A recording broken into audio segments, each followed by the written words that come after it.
Tai Julė mane paprašė truputį papasakoti apie ISEC projektą ir apie neįgaliųjų integravimą į visuomenę. Tai aš bent jau galiu vieną dalyką pasakyti iš savo asmeninės patirties, vieną tokią labai gražią istoriją. Aš turėjau tokį vieną mano motinos pusbrolį turėjau Down syndrome, lietuviškai tai būtų Downo sindromas.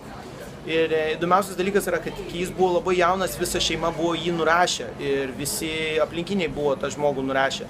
Bet pati motina buvo tokia užsispyrus, tokia atsidavus sūnui, kad jį ugdė, puoselėjo, jam padėjo ir jis po 20 metų virto pakankamai įdomų, specifinį menininką, kuris susipažino net su Gabriel Garcia Marquezu ir su visokiais kitokiais Kolumbijos įžymybėm. Tai aš manau, kad neįgalieji, jie irgi yra žmonės, kurie turi tam tikrų sunkumų ir jiems tiesiog reikia papildomos pagalbos.